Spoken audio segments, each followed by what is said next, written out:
mustache you to be quiet. That was a Valentine's Day gift from my wife and my kids. But obviously, we always need more cowbell. So, here are your announcements. It is Wednesday, February 24th, and here's what's coming up. First of all, a lot of you still have not turned in your comic strip. You've got to get that done. It is an assessment grade. Okay, so I want you to check your email today. I have sent updated grades to you, and that's what it is without that comic strip done. Okay, so you got to get that done so you can get credit for it, and it'll bring your grade up, probably a letter grade. Okay, because it's an assessment piece, so it's a big part of your grade. So get that finished. Chapter 5 was due yesterday. Chapter 6 is due Friday. Chapter 7 is due, 7 and 8 will do next week. Weekly Writing 8 is going to be due on Monday. Okay, so don't forget, Weekly Writing 8 is due on Monday. On Monday, what I want you to do is you are going to we're going to go down to the library with Mr. Buss's class and Mr. CJ's class, and we're just going to celebrate African-American authors. There are some amazing authors out there. And so we're just going to celebrate some of the great works by African-American authors. I'm still looking for volunteers. If you are interested, if you think, man, I love to talk, I love to be in front of people, I'm dramatic, think of a few that are really dramatic, and you want to perform a piece, let me know. I've already heard some great, awesome ideas. Some people who want to dress up, who want to wear, someone said that they're going to wear like a suit and tie to come in and talk like Martin Luther King.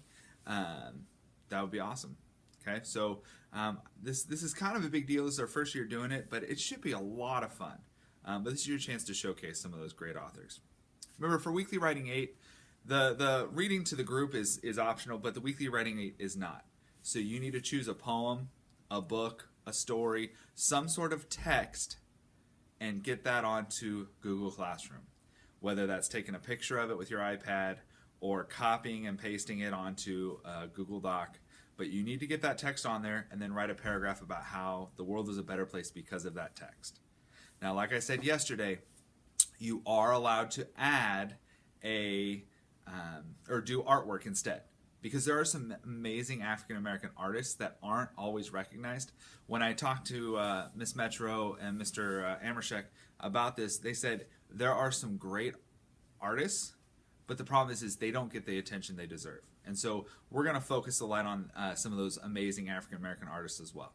So if you'd rather do an artist, I'm posting a list on Google Classroom underneath in the comments section under Weekly Writing 8. So you can look there for some great artists to check out. The main one I'd highlight is Gordon Parks. He's actually from Kansas, and he did a lot of really cool artwork, especially with photography.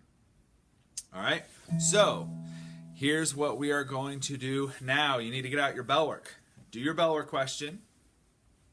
Okay, so do your bell work question, and then work on either reading Freedom Walkers, work on your comic if you haven't finished it, work on one of the weekly writings, but just work on something quietly.